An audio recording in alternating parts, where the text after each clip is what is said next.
जय माता जी की सा। कैसे हैं आप सब लोग? तो पिछली क्लासेस में अपन ने 1857 की क्रांति को कंप्लीट किया था, और आज हम एक नया टॉपिक, एक नया अध्याय प्रारंभ करेंगे, जो है राजस्थान में किसान आंदोलन। राजस्थान में किसान आंदोलन पढ़ने से पहले आप एक बार 1857 की क्रांति को अवश्य पढ़िएगा, क्योंकि 1857 की क्रांति के पढ़ने के बाद एक नींव तैयार होगी राजस्थान में किसान आंदोलन को पढ़ने के लिए। अब राजस्थान के किसान आंदोलन को पढ़ने से पहले मैं आपको अपन बता देते हैं कि इनको कितने पार्ट्स में पढ़ेंगे, कैसे कैसे अपन इस टॉपिक को कवर करेंगे, है ना।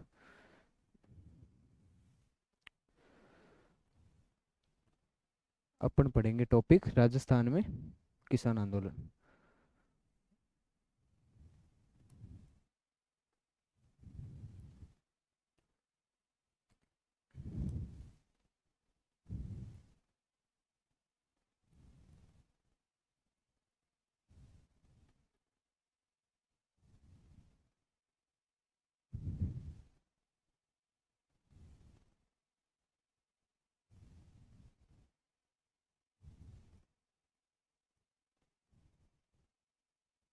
ठीक है, राजस्थान में किसान आंदोलन को अपन इसको निम्न भागों में पढ़ेंगे।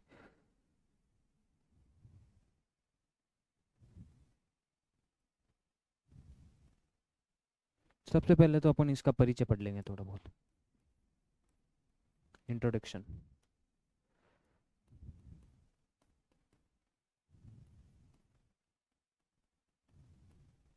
इंट्रोडक्शन पढ़ने में अपन इसमें अभी देखेंगे इंट्रोडक्शन कैसे किसान आंदोलन अपने यहाँ स्टार्ट हुए, क्या कारण था कि किसानों ने विद्रोह किया, वो सब चीज़ें इसमें पढ़ेंगे। इंट्रोडक्शन पढ़ने के बाद अपन देखेंगे कि घटनाएं क्या घटित हुई, कहाँ कहाँ इवेंट्स,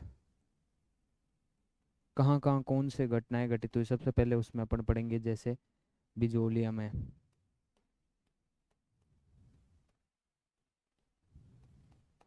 बेंगू, बूंदी, अलवर,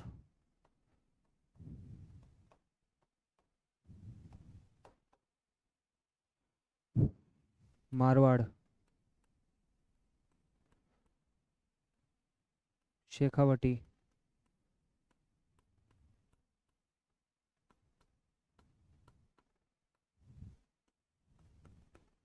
और लास्ट में अपन इसमें बीकानेर।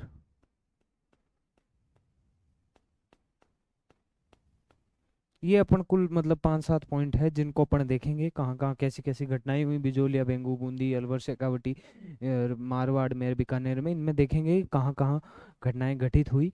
इसके बाद अपन इसको समाप्त करेंगे, यहीं अपन अपने आप को विराम दे देंगे। फिर उसके बाद छोटी छोटी कुछ अन्य इंपॉर्टेंट बातें होगी, वो इसके बाद देख लेंगे। बड़ी क्लासेस बनेंगी, अच्छी खासी क्लासेस होगी इसकी, और इम्पोर्टेंट टॉपिक भी है, हर एग्जाम में एक दो क्वेश्चन इससे पूछे ही जाते हैं, है ना। तो इस टॉपिक को ध्यान से पढ़ना है। तो सबसे पहले अपन इस चीज का पढ़ते हैं इंट्रोडक्शन।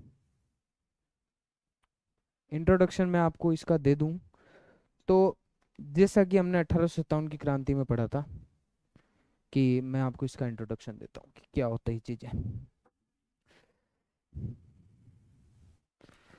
जब अपन देखते हैं 1857 की क्रांति में कि भाई कैसे विद्रोह किया गया सैनिकों के द्वारा, जमींदारों के द्वारा, और अंग्रेजों ने अपने कब्जे जमा दिए, तो उसी में अपन आगे देखते हैं कि जब 1803 के बाद जब अपन देखते हैं 1857 की क्रांति में, अपन सबसे पहले पढ़ते हैं कि भरतपुर और अलवर संधि कर लेते हैं। तो जब ये संधियों का दौर शुरू हुआ, उससे पहले किसान और जमींदारों के बीच में, या फिर किसान और राजाओं के बीच में सौहार्दपूर्ण संबंध थे। मुगल साम्राज्य के पतन के बाद राजा उदासीन बनने लगे थे, तो मराठाओं की एक नई शक्ति आई थी, हमने पढ़ा भी था।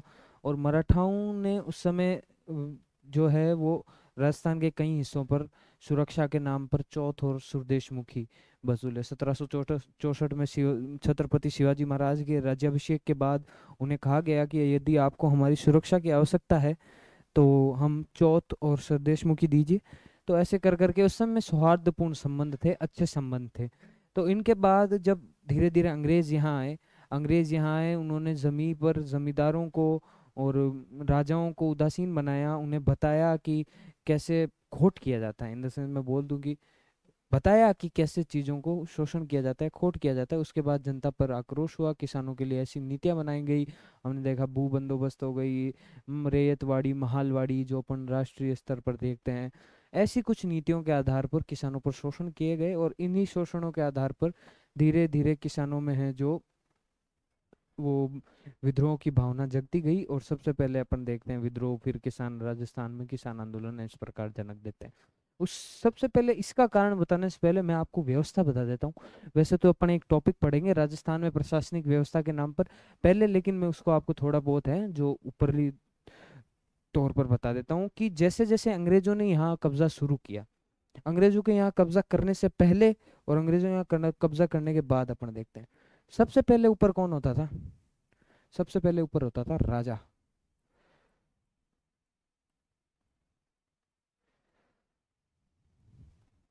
किंग। उसके बाद अब ये राजा, जैसे मान लीजिए ये पूरा क्षेत्र है, ठीक है, इसका इसको अपन राजा शासन करता है। ये पूरा क्षेत्र है, इसको एक राजा शासित करता है, ठीक है।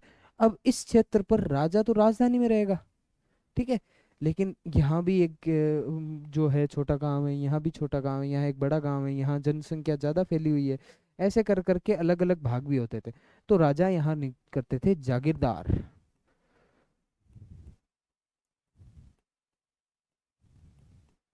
जिनको अपन पटेल, और कहीं कहीं रावण भी बोलते हैं, कहीं रावत भी बोलते हैं। इनको कई नाम दिए जा सकते हैं। फिर जागीरदारों से भी इवेल्युएट होके आए जमींदार, जो जमीन के असली मालिक बन गए फिर, ठीक है, जमींदार, ठीक है, ऐसे करके थे। और जमींदार नीचे जनता या किसान, ये अपने पहले व्यवस्था थी अंग्रेजों के आने से पहले। ये अपने व्यवस्था थी। राजा थे, जमींदार, जिनको पटेल, रावल, रावत, या फिर अपन मुखिया, या फिर कई चीजें नाम, कई जगह कई नाम दिए जाते हैं, ठाकुर भी नाम दे देते हैं इनको, ठीक है, ऐसे कर करके सरदार। ये पहले व्यवस्था पर जब अंग्रेज आए, यहाँ आ गए ब्रिटिश। और जब ब्रिटिश आए तो ऊपर आ गए ब्रिटिश, यहाँ ब्रिटिश आ गए, और फिर राजाओं के ऊपर ब्रिटिश आ गई, और फिर ये व्यवस्था हो गई। तो ये व्यवस्था उस समय टोटल भाग थी। और इस समय कैसे डिवाइड था मैं बता देता हूँ। राजा जिस भूमि को रहता था वो तो राजधानी थी। अब भूमियों के उस समय कई प्रकार थे। अब भूमि के प्रकार लिखते हैं अपन, है ना। मैं आपको बता देता हूँ। सबसे पहले तो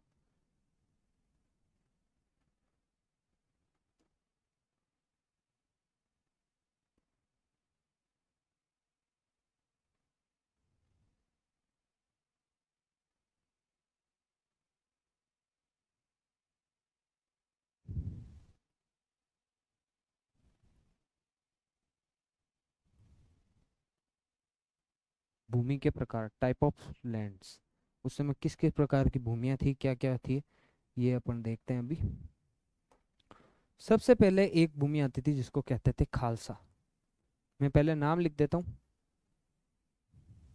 ये दिख तो रहा है ना येलो कलर आपको? नहीं, येलो कलर दिखेगा नहीं इतना, इसको अपन दूसरे कलर में लिखते हैं, केसरिया कलर, सॉरी। तो सबसे पहली भूमि इसमें थी खालसा।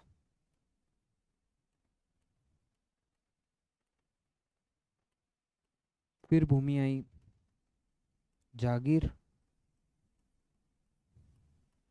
एक भूमि जिसको अपन चरणोत,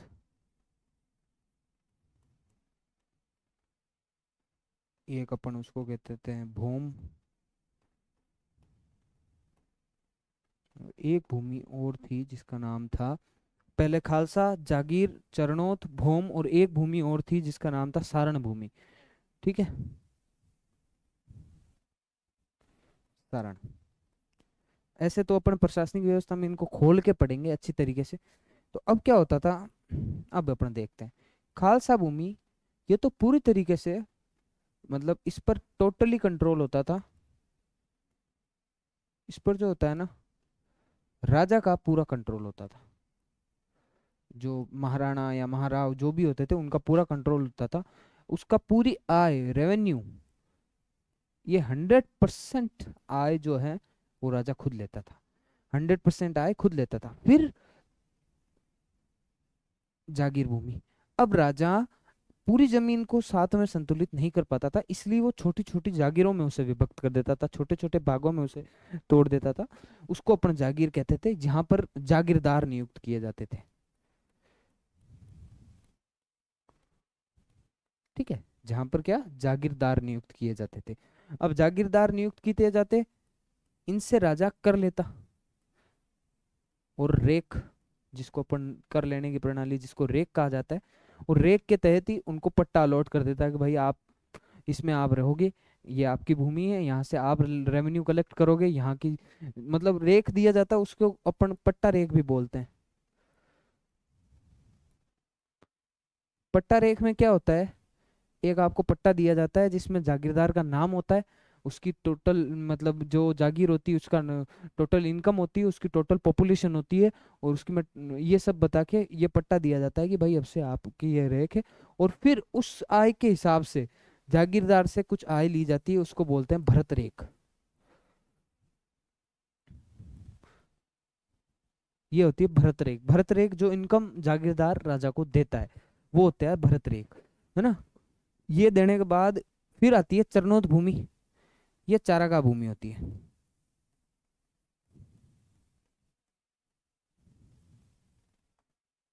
जो केवल गायों के चरने के लिए, अंगोर इस टाइप में, ठीक है। तो भूम होती है, भूम भूमि होती है भूमियों के लिए। अब ये भूमिया कौन है, भूमिया वो है जो राज्य की सीमा की रक्षा करता है, जो राज्य को, राज्य मार्गों को सुरक्षा प्रदान करता है, उसको भूमिया कहा जाता है। जो गांव के बाहरी बाहरी इलाके में यहाँ यहाँ है, यहाँ यहाँ निवास करते हैं, उसके लिए जो भूमि आवंटित होती है वो भूम भूमि होती है। इस पे कोई सी प्रकार का कोई भी कर नहीं होता है। ये केवल और केवल भूमियों के लिए ही होती है, ठीक है। और फिर एक होती है सारण भूमि। सारण भूमि होती है राजा जो पुरोहितों को गिफ्ट करते थे।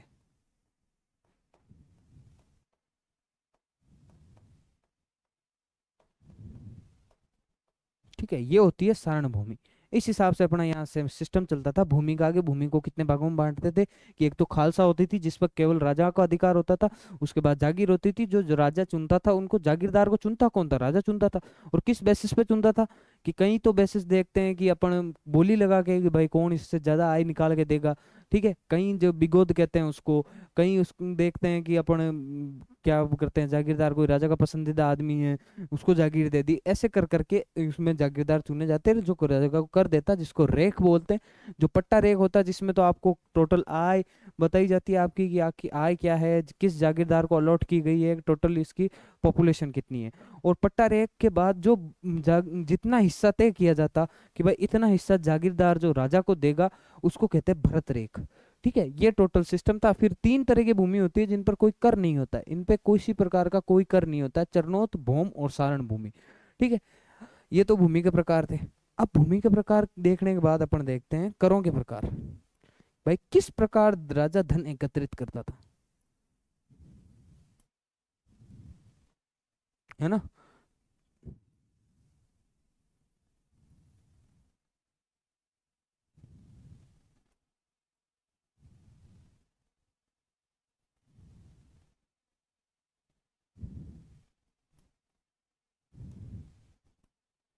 इसमें आ गया धन एकत्रित करने के तरीके।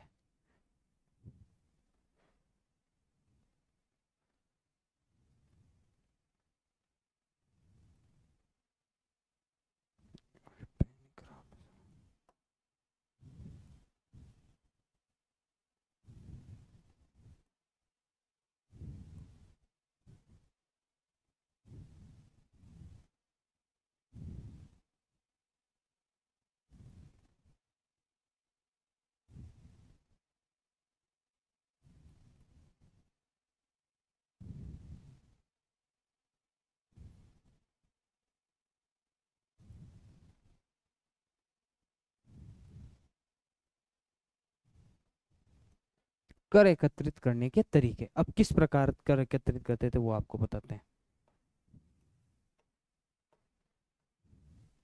कर एकत्रित करने के मेनली दो तरीके होते थे। एक तो होता था भू राजस्व।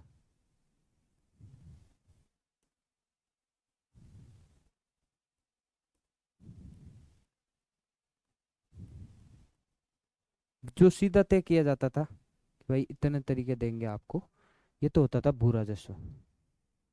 इसको एक गोल राउंड शेप में ही डाल देते हैं।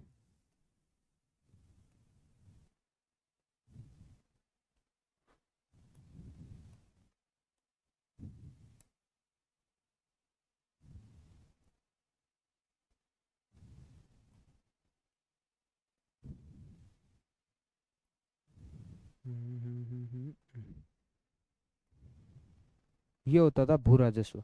और एक तरीका इसका होता था लाग बाग।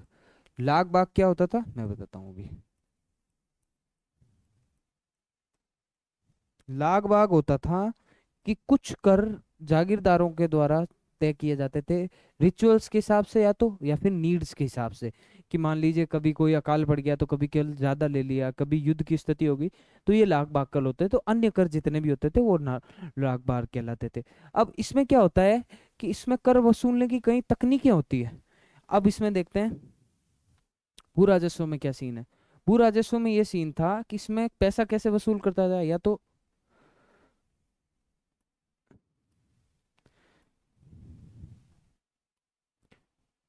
तो नगद से वसूला जाता, या फिर इसमें अनाज लेके वसूलते। नगद से वसूला जाता जिसको हासिल या बिघोड़ी कहते हैं। ठीक है, अनाज से जो लेके वसूला जाता है इसको भोग कहते थे। ठीक है, अनाज से नगद से जो अपन रुपए पैसे सीधे ही है कि भाई आपसे सीधे ही पैसे मांग लेते हैं, तो उसको तो हासिल कहते थे। और जिस अपना अनाज से लेते थे उसको अपन कहते थे भोग। ठीक है, उसके बाद क्या होता, इसको वसूलने के तरीके थे।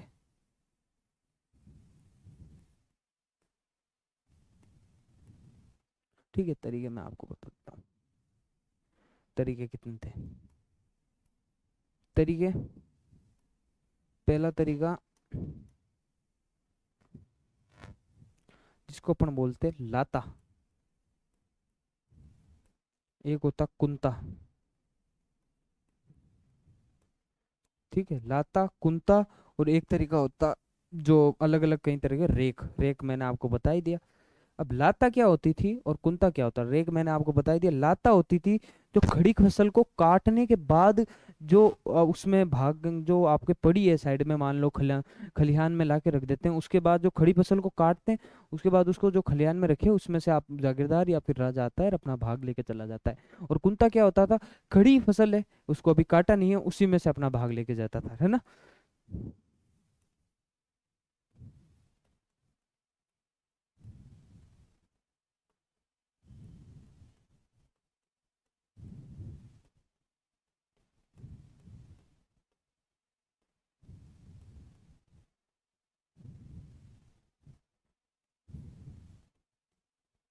खलिहान से, खेत खलिहान सुना ही होगा। खलिहान होता है जहां अपन धन या फिर वो जो अनाज होते हैं वो एकत्रित करते हैं। ठीक है, कुंता क्या होता है,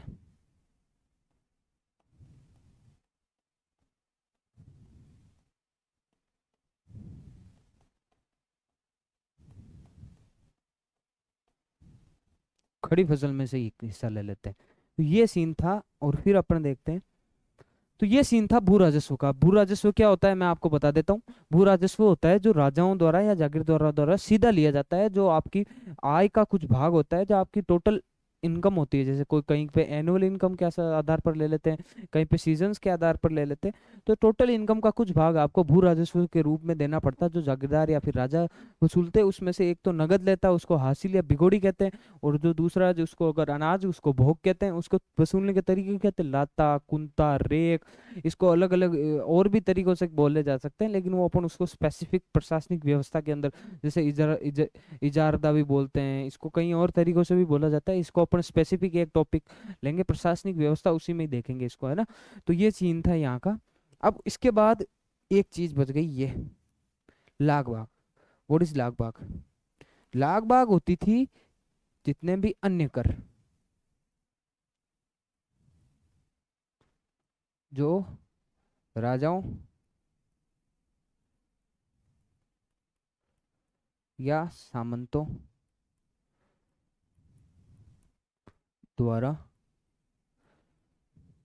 वसूले जाते हैं। जैसे आपको मैं बता दूं, तलवार बंदाई, जैसे चमड़ी, ठीक, ऐसे कई प्रकार के अन्य कर थे जो कभी कभी क्या है कि किसान किसी उपलक्ष्य में किसानों से वसूल लिए जाते, तो ये तो लाग बाग, ठीक। और ये था, ये देखो कर एकत्रित करने के तरीके मैंने आपको बता दिए। कर एकत्रित करने के अपने भू राजस्व और लाग बाग। उससे पहले अपन ने क्या देखा था? उसके पहले भूमि के प्रकार देखे थे, खालसा, जागीर, चरणोद, भूम और सारण। उससे पहले अपन ने क्या देखा था कि भाई इसमें कैसे हिसाब से अपन करेंगे। एक तो देखेंगे कि राजस्थान में किसान आंदोलन, परिचय अपन ने पढ़ लिया किस प्रकार, मैंने आपको बताया कि इसी तरीके से। अब क्या हुआ था आगे कि ये जो भूमि है, खालसा, जागीर, अब इसमें क्या है, अंग्रेजों ने दमनकारी गतिविधियां कर ली थी कि भाई अंग्रेजों ने ऊपर से राजाओं से रुपए ज्यादा लेने लग गए, जिससे राजा ने जमींदारों पर फोर्स डाला और जमींदारों ने किसानों पर फोर्स डाला। और किसानों, जमींदार क्या है कि धीरे धीरे पाश्चात्य संस्कृति के प्रभाव में आने लगे। उससे उनका जीवन जो अधिक विलासितापूर्ण हुआ, उन्होंने अधिक खर्चे किए और उनसे अधिक उनको उन खर्चों को उन्होंने किसानों पर अप्लाई किया। और फिर धीरे धीरे किसानों को शोषण करते गया, अनेक अत्याचारों से किसानों का शोषण करते हैं कि भाई आपको ये पैसे तो देने ही देने हैं, भले ही कुछ भी हो जाओ, है ना। इसी तरीके से किसान शोषण करते लगे। और फिर धीरे धीरे अपने देखते हैं कि किसान आंदोलन का रूप ये ले लेते हैं किसानों का। सबसे पहले किसान आंदोलन का 22 जून 1820 के आसपास देखते हैं, 1800, हाँ 22 जून 20, मैं कंफर्म नहीं हूँ, मातृकुंडिया के रोशनी क्षेत्र में सबसे पहले किसानों ने किसान की एक जो किसान आंदोलन की जो लो शुरू की थी, जो कुछ ही समय बाद उसको 5-7 मतलब जून के या जुलाई जुलाई के आसपास उसको खत्म कर देते हैं ना। तो सबसे पहले खत्म इन द सेंस कि वो मांगे मान लेते हैं। इससे राजस्थान के सभी क्षेत्रों में सभी क्षेत्र के किसानों को पता चला कि we have to fight for our rights, कि हमें अपने अधिकारों के लिए लड़ना पड़ेगा, ठीक है। तो उसके लिए अलग अलग जगहें आंदोलन की लौ उठती है, आंदोलन अलग अलग जगह आंदोलन के बिगुल बजते हैं, वो अपन धीरे धीरे पढ़ेंगे। सबसे पहले अपन हेडिंग डालते हैं बिजोलिया किसान आंदोलन।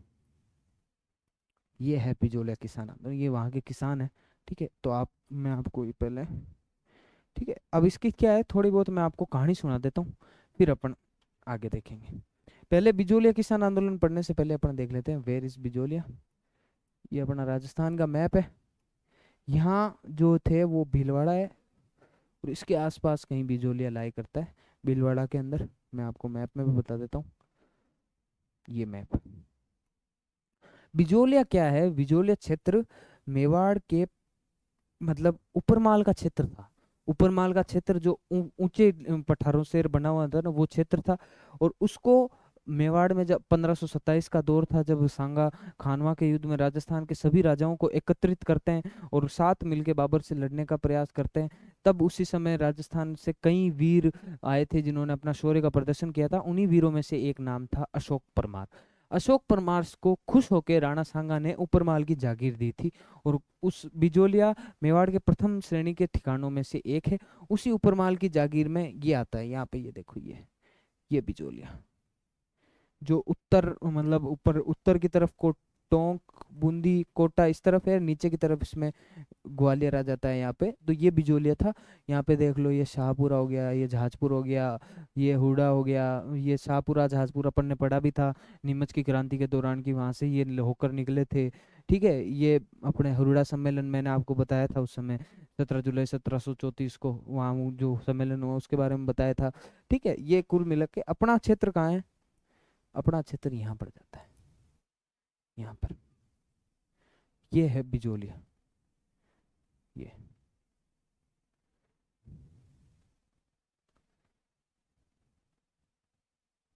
ये है बिजोलिया, ठीक है। ये है बिजोलिया, यहाँ पर अपना क्षेत्र पड़ता है। और मैंने आपको बिजोलिया का स्थिति बता दी। अब अपन चलते हैं बिजोलिया किसान आंदोलन। तो हुआ क्या था, सीन ये था कि जब धीरे धीरे 1764 में छत्रपति शिवाजी महाराज के राज्याभिषेक के बाद से मुगलों की जो ताकतें कमजोर होने लगी, तो धीरे धीरे मराठाओं ने, यहाँ पर अपन देखते हैं कि मैप में अपन ने देखा कि वो निचला भाग था, तो धीरे धीरे वहां पर भी मराठाओं का कंट्रोल आना शुरू हो गया। वहां पर भी मुगल साम्राज्य के छोड़कर मराठा समय सुरक्षा देते, और हम उसको बदले उनको चौथ और सुरदेशमुखी देते। इन चीजों से ये धीरे धीरे चल रही थी, लेकिन छत्रपति शिवाजी महाराज के बाद अकुशल राजाओं की एक लड़ी आई, जिसके कारण मराठाओं ने धीरे धीरे धन अधिक लेने लग गए, चौथ और सुदेशमुखी के नाम पे लूटने लग गए। उसके बाद बिजोलिया नामक क्षेत्र में उस समय जो अपन देखते हैं राव केशवदास जी, राव केशवदास जी उस समय के बिजोलिया के उपरमाल का पटन क्षेत्र है, वहां पर अपन ये देख लीजिए, उनके जो जागीरदार होते हैं उनको उमराव बोलते हैं। तो उमराव केशवदास जी ने बिजोलिया को मराठाओं के चौथ और सुदेशमुखी से मुक्त करवाया था। तो उस समय धाकड़ किसानों ने मिलकर उनको चौथ और सुदेशमुखी से मुक्त करवाया था, तो इनके बीच में संबंध अच्छे थे। धीरे धीरे उसके बाद देखते हैं कि उमराव गोविंदास जी आए, उन्होंने उनके साथ भी अच्छे संबंध थे। लेकिन 1894 के बाद, 1894 के बाद ऐसा हुआ कि उस 1894 के बाद उमराव बने कृष्ण सिंह जी। कृष्ण सिंह जी जब उमराव बने, तो उन्होंने दमनकारी नीतियां अपनाई। उन्होंने ये है कि उन्होंने अत्यधिक कर लिया, उन्होंने जो अत्याचार की नीतियां अपनाई, तो उसके बाद धीरे धीरे संबंध किसानों से बिगड़ने लगे, और किसानों ने 1897 के पास आते आते आते आते किसान बिजोला आंदोलन का बिगुल बजा दिया। और ये कहते हैं कि भारत का सबसे लंबा निशस्त्र आंदोलन था, कि भाई इसमें किसी प्रकार की कोई हानि नहीं हुई, किसी की जान माल की हानि नहीं हुई, लेकिन ये सबसे लंबा चला। 1897 से लेकर 1941 तक ये आंदोलन चला। ठीक है, टोटल 3 चरणों में ये आंदोलन चला। ठीक है, तो ये चीजें थी कि हमने देखा कि बिजोलिया क्या है, बिजोलिया के बारे में ऊपर वाली नॉलेज हमने ले ली, उसको मैं लिखवा भी देता हूँ।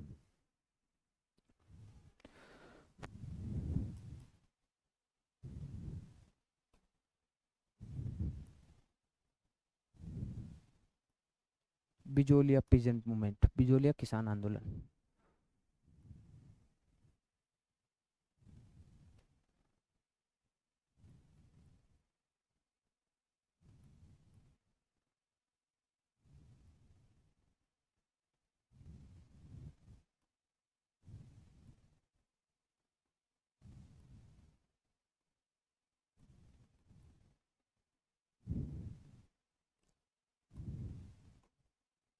ठीक है, अब इसमें क्या था, इसके बारे में पहले वो नॉलेज लिख लीजिए कि बिजोलिया ऊपरमाल पठार के अंतर्गत आता है।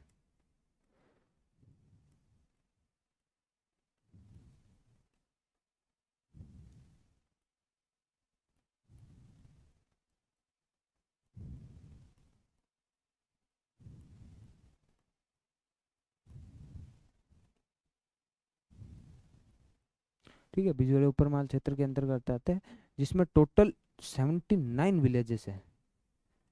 कहीं 84 भी बता देते हैं, लेकिन वो 4 ग्वालियर के हैं, अपने यहाँ के नहीं है, जिसमें से आप लिख ही लो 4 ग्वालियर। तो टोटल 84 विलेजेस हो गए। ठीक है, तो 79 विलेज थे जो सांगा ने, महाराणा सांगा,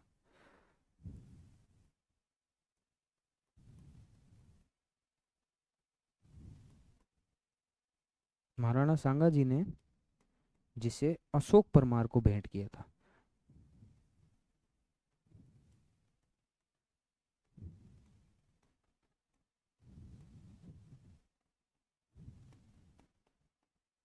ठीक है, अशोक परमार को जिन्हें भेंट किया था महाराणा सांगा ने। इसको अपन विज्ञावली या विंध्यावली भी बोलते हैं, क्योंकि विंध्याचल श्रेणी का भाग आ जाता है ये पठार।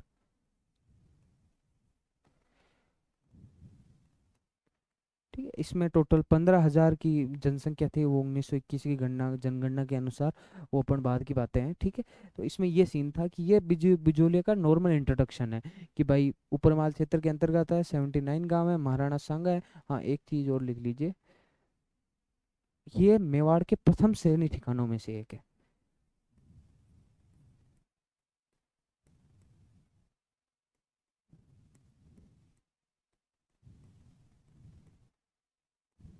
जो 16 प्रथम श्रेणी ठिकाने हैं ना, उनमें से एक है।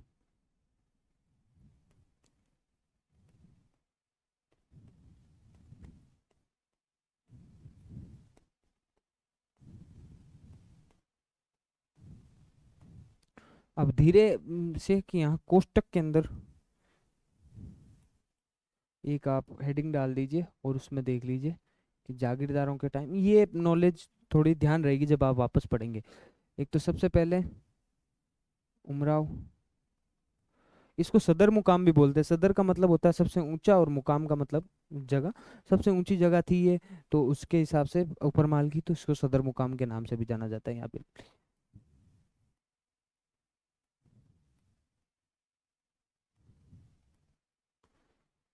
ठीक है।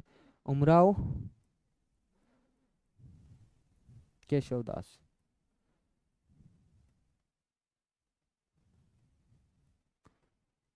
मराठों के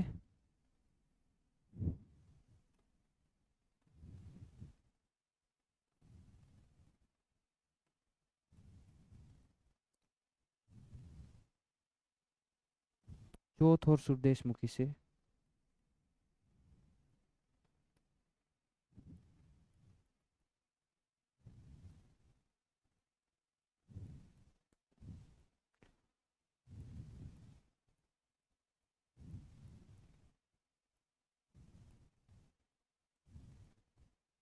छूट दिलवाई, मतलब आजाद करवाया। 1810 के आसपास की घटना है ना, लिख लेना। फिर गोविंद दास जी,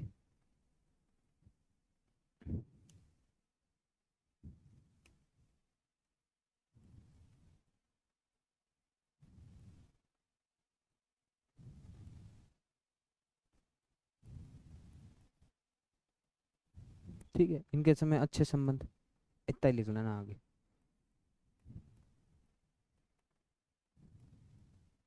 लेकिन फिर आए अपने उमराव कृष्ण सिंह। 1894 तक ये रहे थे, ये भी लिख लेना। 1894 के बाद उमराव कृष्ण सिंह,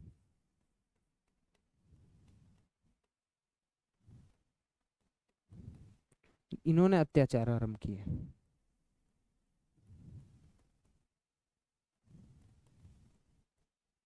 और धीरे धीरे धीरे धीरे 1897 तक आते आते अपने ये बिजोली आंदोलन की शुरुआत हो गई।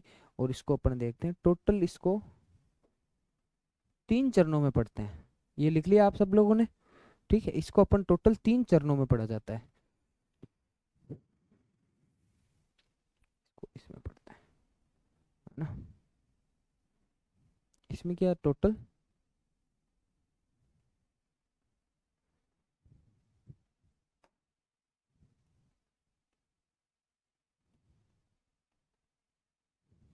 3 चरण में। पहला,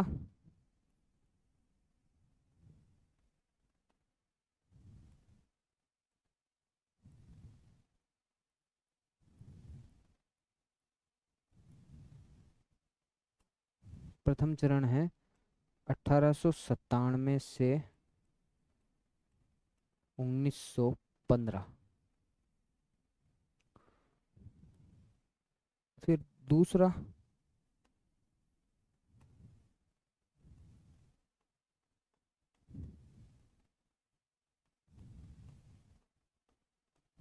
मैं आपको पहले चरण लिखवा देता हूँ। द्वितीय चरण है 1915 से 1923। फिर तृतीय,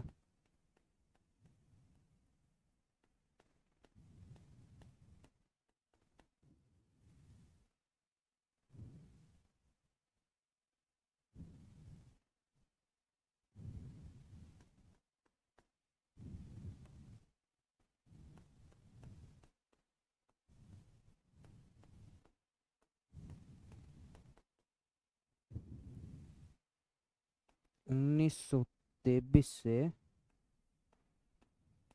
1941। 1923 से 1941, ये टोटल 3 चरणों में अपन इनको पढ़ते हैं। पहला चरण जो 1897 से 1915 के आसपास, दूसरा चरण 1915 से 1923 के आसपास, और तीसरा चरण 1923 से 1941 के आसपास। इन 3 चरणों में टोटल आपके किसान आंदोलन को पढ़ा जाता है।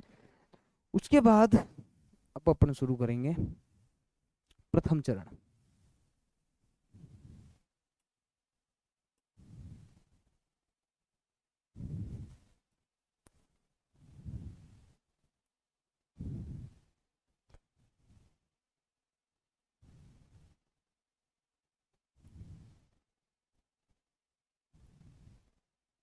जो कब से कब तक था, 1897 से 1915 तक प्रथम चरण। अब आपको प्रथम चरण के बारे में पहले मैं बोल देता हूँ, फिर उसके बाद देखेंगे अपने जो लिखवा देंगे। प्रथम चरण, जब उमराव कृष्ण सिंह की गतिविधियां, उमराव कृष्ण सिंह का शोषण उनके पीक पर आ जाता है, तब प्रथम चरण का आगाज होता है 1897 के आसपास। उस समय क्या होता है कि एक मृत्यु भोज का आयोजन किया जाता है गिरधरपुरा नाम के गांव पर, जिसमें देख लो हजारों की संख्या में किसान इकट्ठे होते हैं। जो गंगाराम के पिताजी थे उनकी मृत्यु हो गई थी, वहाँ गिरधरपुरा गांव में मृत्यु भोज का आयोजन किया जाता है, और वहाँ पर हजारों की संख्या में किसान इकट्ठे होते हैं। और वहाँ जब आपको पता है मृत्यु भोज गाँव में क्या है कि जन कोई महफिल बैठे नहीं, जन तग्गी हटाया करे, जन बैठे हटाया ठेके कि भाई की कर आपा मत है जगह है शोषण कर रही है हैं, आपा तो सोचा ही को नहीं 5-7 साल होगा, हर साल आपा कितनी चीज़ों शोषण हो रहा कि यहाँ धाबगा आपा काट। ऐसा ही चलता है गांव में, तो क्या है यही सीन है। अब मैं आपको इसमें थोड़ा सा क्या है कि अपन बात करते हैं। गांव में क्या होता है कि कोई भी प्रोग्राम होता है, जैसे कोई भी फंक्शन हो जाता है, जैसे शादी हो जाती है या कुछ भी हो जाता है, तो उसका क्या है कि एक व्यवस्था होती है।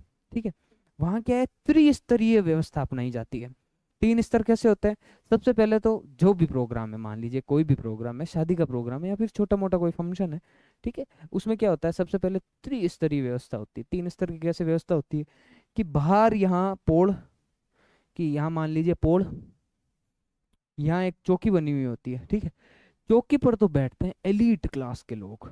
Elite class in the sense बड़े पापा, पापा, दादाजी, ये सब लोग जो मतलब उम्र दराज लोग, एक्सपीरियंस्ड आदमी और इज्जत जिनकी बहुत होती है, सब वो चौकी पर बैठते हैं। ठीक है, अपने से बड़े, ठीक है, वो सब चौकी पर बैठते हैं और यहाँ पर अपने ऐसे बैठे रहते हैं, और इसमें अलग अलग आमने सामने बैठे रहते हैं। पास में पोल होती है, वहाँ खड़े होते हैं जो होते हैं हम, अपन जैसे अपनी उम्र के मिड एज के जो पर्सन्स होते हैं, 24-25 साल के, अरे 17-18 से लेकर 24-25 साल तक। ठीक है, द्विस्तरीय व्यवस्था में दूसरी स्तर पर बैठे रहते हैं हम, जो होते हैं वहाँ काम कर, जिन पर सारी जिम्मेदारियां होती है। भाई एलिट क्लास वालों को एक भी तकलीफ नहीं आनी चाहिए, पानी का लोटा मांगते ही पानी का लोटा दे देते हैं, कुछ भी मांग ले कुछ भी दे देते हैं। दूसरे स्तर पर अपन बैठते हैं, अपने बैठने वालों में भी क्या है अलग अलग व्यवस्थाएं होती है। सबसे बड़े जो होते हैं वो तो कुर्सी पर बैठते हैं। ठीक है, कुर्सी इन द सेंस कि कहाँ वहाँ कुछ बैठने की जगह हो, जैसे कोई भी पट्टी वट्टी कुर्सी उर्सी, सबसे बड़े तो कुर्सी पर बैठते हैं। उससे बड़े दीवार का सहारा लेके खड़े होते हैं। हम जो सबसे छोटे होते हैं, मैं उस समय सबसे छोटा था, कोई भी फंक्शन बता देता हूँ, उस समय हम खड़े रहते थे ऐसे। और वहाँ एलीट क्लास वालों में अलग ही टॉपिक छिड़ रहे थे। वो तो देश के अगला प्रधानमंत्री कौन होगा उसका निर्धारित कर रहे थे कि यूएसए से कैसी अपनी विदेश नीति अपनाएंगे, वो सब निर्धारित करते हैं। हम जो हमारे स्तर के लोग होते हैं, अपन बातें करते हैं पुरानी बातें कि उस समय क्या हुआ था, एक बार वो हुआ था। और अंदर एक व्यवस्था होती है जो होती है महिलाओं की, जहाँ पर जो जितने भी अपने घर की बड़ी मम्मी, मम्मी, दादी, दादी सार जितने भी होते हैं वो सब बैठे रहते हैं, और वो अंदर बैठते हैं। और उन हमारे और अंदर के बीच में एक मीडिएटर होता है जो होती है हमारी जीजी, जो हमारी दीदी, जो इधर उधर इधर उधर 24 घंटे मतलब देखते हैं, जब इधर उधर भागते रहते हैं। पता नहीं उनको इतना क्या काम बुलवा दिया। मैं तो जब भी देखता हूँ ऐसा लगता है कि यार ये तो डट ही नहीं रहे, क्या पता उनको भागने में मजा ही आ रहा हो। है ना?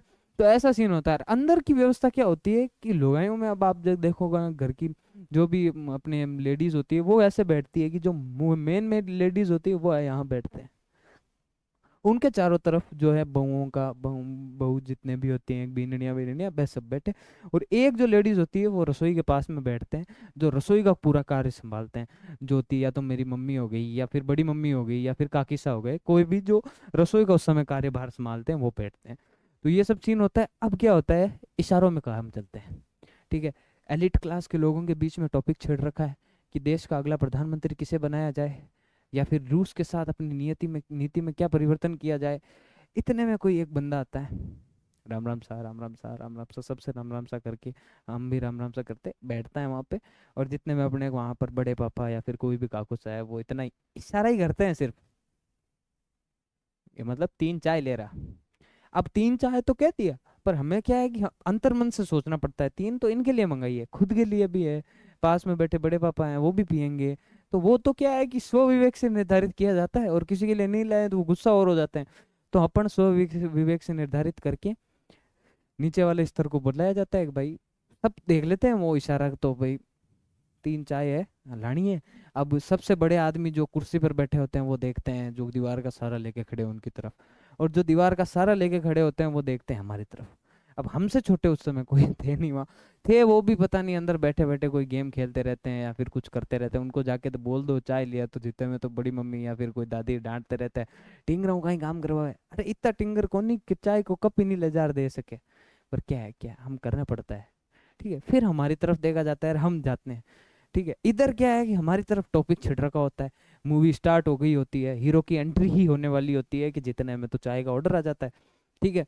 चाय का ऑर्डर आता है तो हम ढूंढते हैं मीडिएटर को कि भाई 2 मिनट खड़ा रहे वहाँ है अनुजार दौड़ रही जावेली। तो जैसे ही दीदी यहाँ से निकलती है भागते हुए, दीदी को बोल देते हैं दीदी, जी जी। इतने में तो इशारे में देख के फर वहां जाके बड़ी मम्मी को इशारा मिल जाता है और हम अपने वापस वार्तालाप में लग जाते हैं।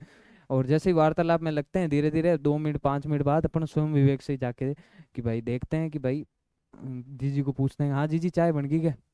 जीजी भी कहती है कि हाँ। बड़ी मम्मी पूछ ले, कभी कभी तो क्या वो जल्दी में होती है तो देखे अंदर जाके ले आ, और कभी कभी है वो खुद ही ला के दे देते हैं। आधे टाइम तो जल्दी में ही होते हैं साहब, ठीक है। तो हमें ही अंदर जाना पड़ता है। हम अंदर जाते ही हमारे दादियों की तरफ से एक बहुत भारी प्रश्न आता है, रोटी खाई कि नहीं खाई छोरा, सुबह काम लाग रखियो है। तो हम कहते हैं नहीं नहीं रोटी छोड़ो हटो, हीरो की एंट्री उनाली है यार, थे रोटी की पड़ी है, चाय पकड़ो मन हैंगे जल्दी जल्दी, ठीक है। तो ऐसे कर करके हम बड़ी मम्मी को कहते हैं। अब बड़ी मम्मी ट्रे लेके आती है और बड़ी मम्मी हमें बताती है इसमें शुगर नहीं है, ये कॉफ़ी है, ये 3 चाय है। हम वो लेके जाते हैं और वो बाहर, जो बाहर हम भी क्या है उस समय साइड में बैठे छोटे भाई बहन, उनको तो क्या काम भुला ही नहीं सकते। क्या हम जो हमसे 1 साल बड़े हैं ना, उनको तो अपन ने बहुत इज्जत दे रखी है कि भाई बाबा है, बड़े भैया हैं, ठीक है।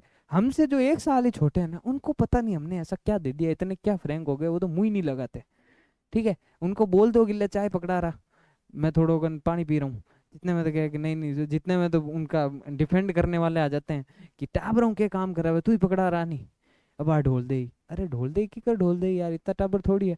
पर वो भी फिर मजे लेते हैं कि जा जा मेरे लिए भी लेके आना है है ना। तो ऐसे चीज होता है कि हम जाते हैं बाहर, और फिर हम वो ट्रे होती है वो किसी बड़े को पकड़ाते हैं, क्योंकि अपने क्या है कि गिर विर जाए वहां फिर मौत आती है। फिर जो आंखें निकाली जाती है भाई, फिर बाद का तो सोच ही नहीं सकते। ऐसे क्या है वो बहुत भयानक दृश्य होता है, कुछ गिर विर जाए तो जो आंखें निकाली जाती है लेट क्लास के लोगों के द्वारा, आदमी वहीं मर जाए। इसलिए अपन तो रिस्क लेते ही नहीं है, ज्यादातर टाइम तो कोई बड़ा बैठा होता है कुर्सी पे, उसको ही देते हैं कि जाओ पकड़ा के आओ, वो वहां पकड़ा के आते हैं। तो ऐसी जो व्यवस्था होती है इसके अंदर बहुत खुसर फुसर होती है, सारी चीजें डिस्कस हो जाती है कि भाई गाँव में आपकी नाडी में कितना पानी आयो है, गाँव में क्या हो रहा है क्या नहीं हो रहा है, ऐसे करके ये सब चीजें डिस्कस होती है। तो ऐसी किसी इसी तरह अपने यहाँ पे जो है बिजोलिया में गिरधरपुरा गांव में एक मृत्यु भोज का आयोजन किया गया था, ठीक है। यहाँ 1000-1500 लोग इकट्ठे थे, सारा बैठा अथाईकरण लग गया कि भाई ओ हो अत्याचार धाबगा काठा धाबगा। तो इस अत्याचार के विरोध में यहाँ से निर्धारित किया गया, यहाँ साधु सीताराम दास जी एक बड़े नेतृत्व करता थे, जो उस समय जो यहाँ के बिजोलिया के ये थे साधु सीताराम दास जी इस समय ये जो थे बिजोलिया के सामंत थे जागीरदार कृष्ण सिंह के यहाँ पुस्तकालय अध्यक्ष का काम करते थे, है ना। पुस्तकालय अध्यक्ष का ये काम करते थे और ये भी आ रखे थे उसमें। और इन्होंने सबको कहा कि यार आवाज आवाज उठाओ कि एकत्रित हो, जब तक आप अधिकारों तक नहीं लड़ो तो कौन लड़ी। तो किसानों ने निर्धारित किया कि अपन अपने 2 प्रतिनिधि हैं, जो सीधा महाराणा के पास भेजेंगे। उस समय महाराणा जी थे फतेह सिंह जी, उनके पास भेजेंगे। और उनके पास भेजने के बाद उनको बोलेंगे भाई मांगी हेल्प करो साहब, है ना, help us, we need your help. वो कहते हैं ठीक है। उस समय भेजा गया नानजी पटेल और ठाकरी पटेल, वो दो प्रमुख नेतृत्वकर्ता थे। उनको कहा गया कि भाई आप जाओ। नानजी पटेल और ठाकरे पटेल उदयपुर महाराणा के पास गए। 5-6 महीनों तक वो वहाँ रहे, और 5-6 महीनों तक जो भी दुख दर्द की कहानियां हैं, अपनी पीड़ा है, वो वहाँ महाराणा जी को बताई। और फिर वो कहानियों से महाराणा जी प्रभावित भी हुए। उन्होंने हामिद हुसैन नाम का एक अधिकारी भेजा वहाँ पर, अधिकारी वहाँ भेजा, और उसने रिपोर्ट के लायक भाई बताओगे भाई सही कह रहा है कि नहीं कह रहा है। हामिद हुसैन ने कहा बात तो सही है, पर उस समय फिर किसी ने कुछ माना नहीं।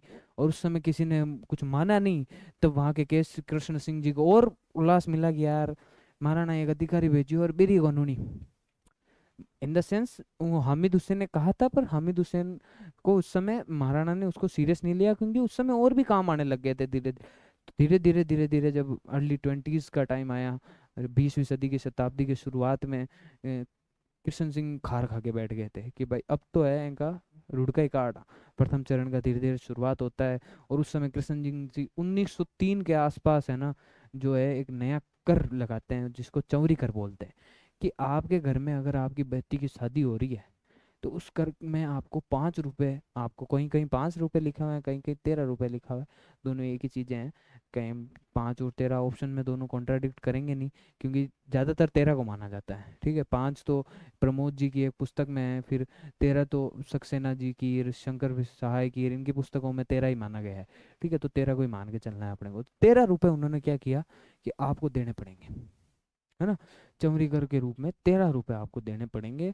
और उसके बाद किसानों ने ये अत्याचार सहे 1-2 साल तक। किसानों ने निर्धारित किया आप छोरियों ब्याह ही कौन करा, 13 रुपया कोई दीजिए, हैं, छोरियों ब्याह में 13 रुपया कोई दीजिए भाई, राजन पहली के तो खर्चा हुए साहब, है ना।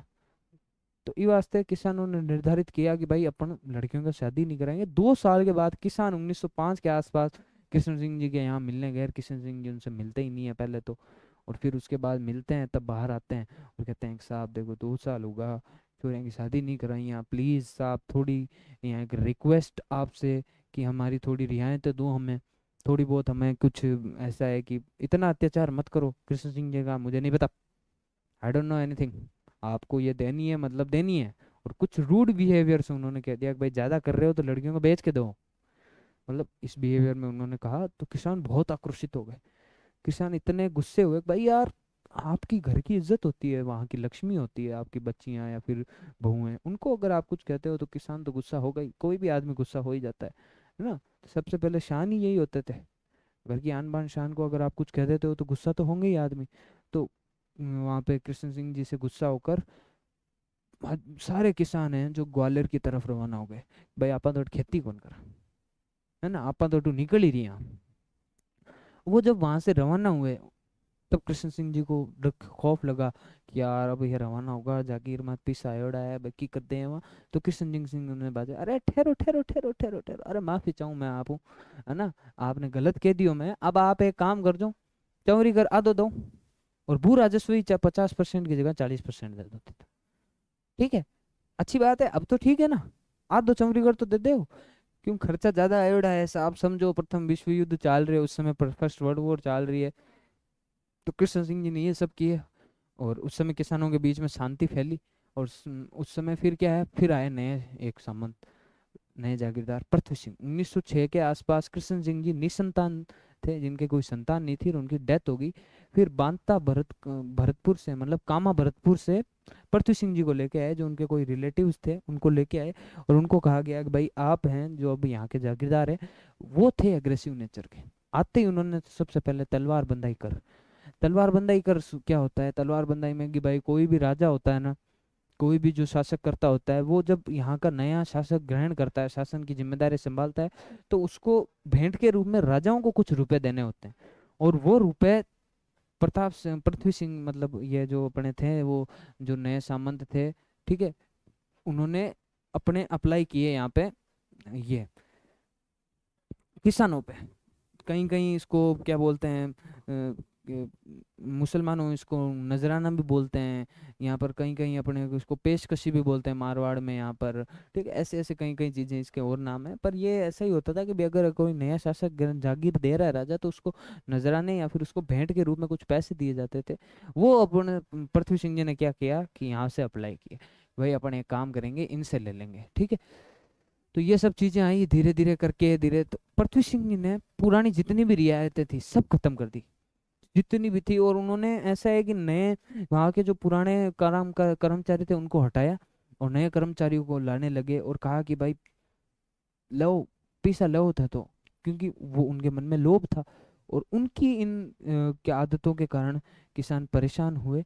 और इतना ही अपन देखते हैं कि भाई फिर उनकी इन आदतों के कारण किसान परेशान हुए और उन्होंने 3 नेताओं को पृथ्वी सिंह जी के पास भेजा, जो जिनमें अपन देखते हैं, वैसे तो 4 भेजते हैं, कहीं प्रेमचंद भील जी का नाम भी आ जाता है, पर आप याद रखिएगा 3 या 4, दो कोई भी याद रखे। फतेहकरण चारण जी, साधु सीताराम दास जी, और ब्रह्मदत्त जी, और एक प्रेमचंद भील जी, इन चारों को पृथ्वी सिंह जी ने अब मतलब पृथ्वी सिंह जी के पास भेजा और कहा कि साहब समझदार आदमी यहाँ भेजा मैंने कि जाओ बात कराओ बहु। ठीक है, तो उन्होंने क्या है कि वो क्या वहाँ पे उनसे बात की। और उनसे बात करने के बाद पृथ्वी सिंह जी ने वहाँ क्या कर दिया, उन्होंने कह दिया कि नहीं, नोप, अपन ये चीज़ें नहीं है यहाँ, ये चीज़ें अलाउड नहीं है। तो ऐसे कर करके उन्होंने उनको ही गिरफ्तार कर लिया, फतेहकरण चारण जी को। और उनको तो क्या है कि उन्होंने बिजोलिया से बर्खास्त ही कर दिया कि आप तो वहाँ आओगे ही नहीं। और साधु सीताराम दास जी को लाइब्रेरी से इस्तीफा दिलवा दिया, भाई अब आपको यहाँ से इस्तीफा दिया जाता है। ऐसे कर करके ये सब घटनाएं प्रथम चरण में हुई। और ये सब घटनाएं जब घटित हुई तब प्रथम चरण की शुरुआत हुई। प्रथम चरण में क्या है कि नेतृत्वहीन था ये चरण, यहाँ पर किसी का नेतृत्व नहीं था। ठीक है, तो ये सब घटनाएं प्रथम चरण में घटित हुई। इसके बाद द्वितीय चरण का आगाज होता है, वो अपन पढ़ेंगे। पहले मैं प्रथम चरण लिख लेता हूँ, है ना। एक सेकंड पानी पी लेते हैं पहले।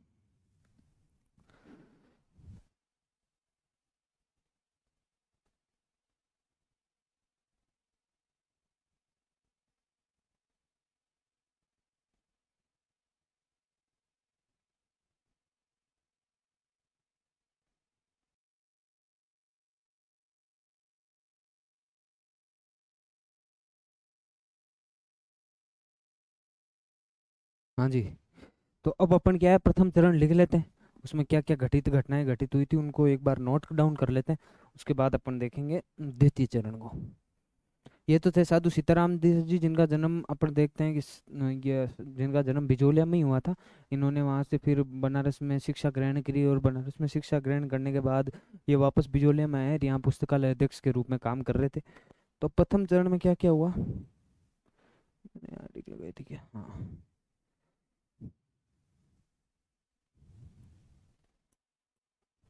प्रथम चरण, सबसे पहले तो इसमें ये लिख लीजिए कि ये प्रथम चरण नेतृत्वहीन था।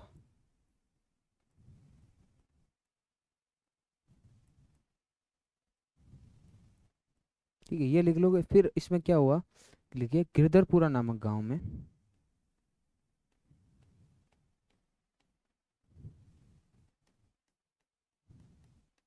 गंगाराम जी के पिता की मृत्यु पर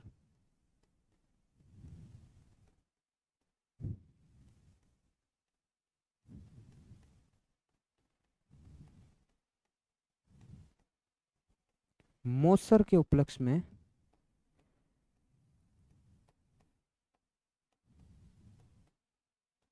कई किसान एकत्रित हुए और वहां पर उन्होंने निर्धारित किया, नानजी पटेल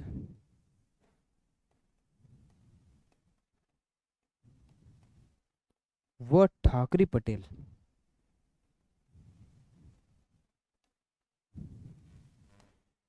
इनको महाराणा फतेह सिंह जी के पास भेजेंगे।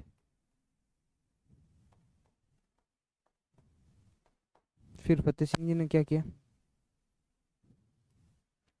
फतेह सिंह जी ने, आप ऐसे लिख लेना, मैं आपको देखो मेन मेन चीजें लिखवा रहा हूँ, पूरी लैंग्वेज लिखाने पे जाऊंगा तो बड़ा टाइम लग जाएगा। ठीक है, तो मैं आपको मेन मेन चीजें लिखाऊंगा। हामिद हुसैन, हामिद आपने वो कहानी पढ़ी होगी हामिद का चिमटा, ठीक है, वही हामिद के नाम से याद रख लीजिए। हामिद हुसैन के नाम पे हामिद हुसैन नामक एक जांच अधिकारी को भेजा।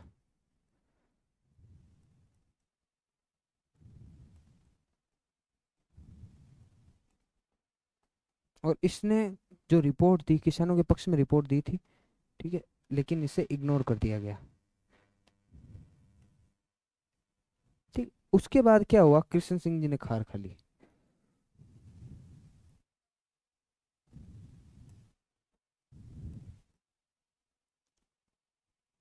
उमराव कृष्ण सिंह।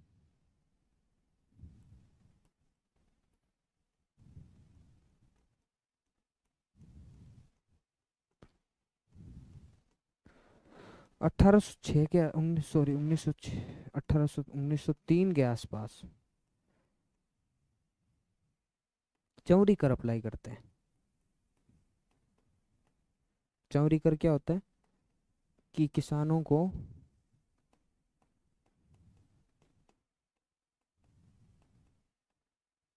पुत्री के विवाह पर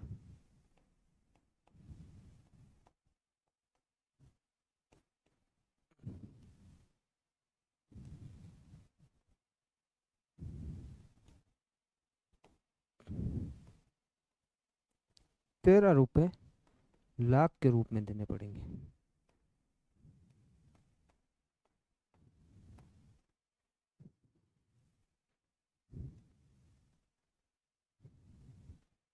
किसानों ने 2 साल तक पुत्री की शादी नहीं की।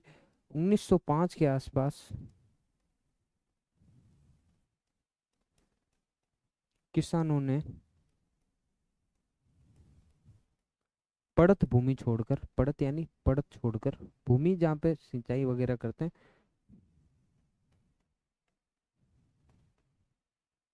ग्वालियर जाने का निर्णय लिया।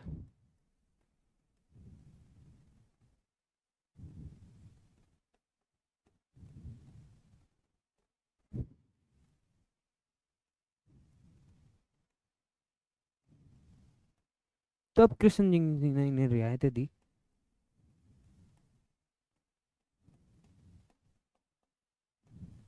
कृष्णदास, कृष्ण सिंह, कुछ भी कह सकते हैं, कहीं आपको कृष्णदास मिलता है, कहीं आपको कृष्ण सिंह मिलता है, तो दोनों एक ही बात है।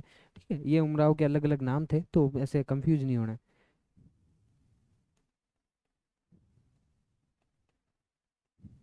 क्या दी? एक तो आपको चौरी कर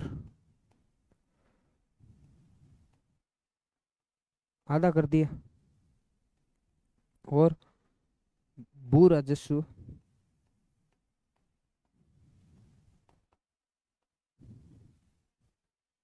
भू राजस्व 50% से घटाकर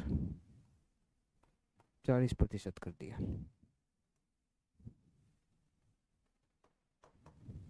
ठीक है।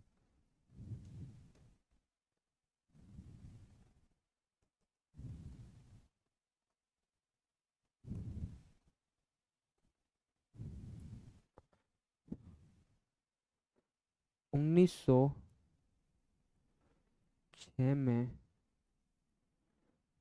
पृथ्वी सिंह नए सामंत बने।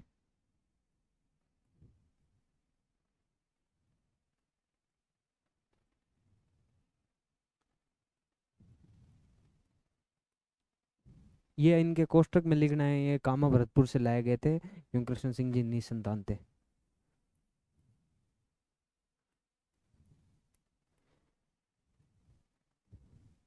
तथा इन्होंने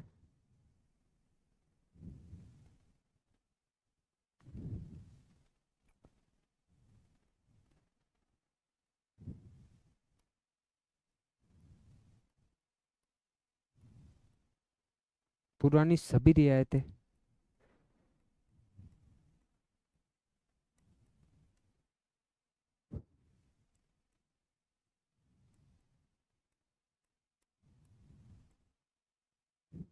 हटा दी, या फिर पुरानी सभी रियायतें हटा दी। हटा दी के हटा दी अच्छा नाम है। पुरानी रियायतों को समाप्त किया। एक ही बात है, लिख लीजिए, ध्यान ध्यान, किसी मेंस में लिखना है तो भी लिखो, तो ही ध्यान रख लिख लीजिए। तथा तलवार बंधाई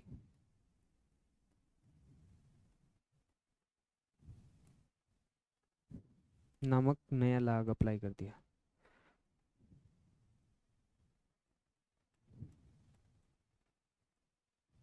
या वो शोषण करने लगे, अत्याचार करने लगे, उन्हें वैसी वैसी सारी घटनाएं जो हैं वापस अपनाने लग गए। उन्होंने पुराने कर्मचारियों को हटा दिया, जितने भी जो ज़्यादा बोलते थे उनका मुंह बंद करवा दिया, ऐसे कर करके इन्होंने ये क्या है कि ये सब चीज़ें करी। और इसमें मैं आपको एक चीज़ बताना भूल गया था, कृष्ण सिंह जी के समय, कृष्ण सिंह जी ने जिस समय क्या है कि ये अपन देखते हैं हामिद भेजा गया, हामिद की रिपोर्ट पर ज़्यादा ध्यान नहीं दिया गया, उस समय छपनिया काल भी पड़ा था अपने यहाँ। छपनिया काल जब अपन देखते हैं विक्रम इस संवत 1956 के हिसाब से वो होता था, और अपने यहाँ पड़ा था 1899 में। उस समय जब छपनिया काल पड़ा था तब कृष्ण सिंह जी ने और उन्होंने क्या है कि विद्रोह किया था, मतलब क्या है कि अत्याचार किए थे। उन्होंने वहाँ पर किसानों को, जो जिनको ज़रूरत थी उनसे तो पैसे लेते, और वहाँ किसानों को बहलाने फुसलाने, कुछ बड़े बड़े किसान थे जो तो थे, उनको क्या बहलाने फुसलाने के नाम पर उनसे क्या जुर्माना नहीं लिया और वो नहीं लिया, और बाकी सब जगह अप्लाई किया था। ये मेंस में लिखने के लिए काम में आ सकता है, मैंने इसलिए बता दिया क्योंकि मैं वहाँ भूल गया था। भूल जाऊँ साहब, मैंने कहा हो जाए गलती, माफ़ी चाहूँ। तो अब और हम वापस, let's back to on topic. यहाँ क्या देखा, तलवार बंदाई नाम का अलग कर लिया, इसको क्या थोड़ा पतला करते हैं, ये बहुत ज़्यादा गाढ़ा लगता है ना, पतला। राइटिंग तो अच्छी है अभी यहाँ। वह अत्याचार शुरू किए।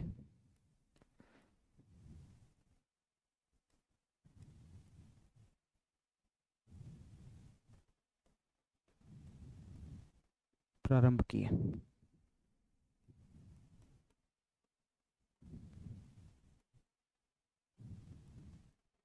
अत्याचारों से तंग आकर किसानों ने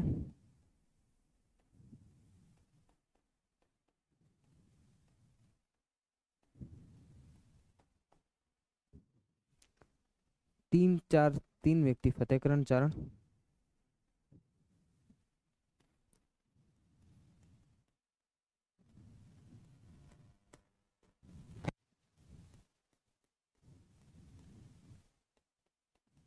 फतेहकरण चारण और सीताराम दास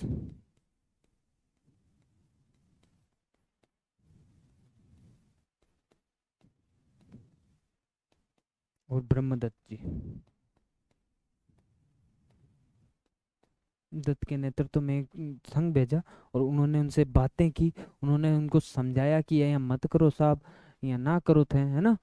उसके बाद जब क्या हो गया, उसके बाद ये सीन जब हुआ,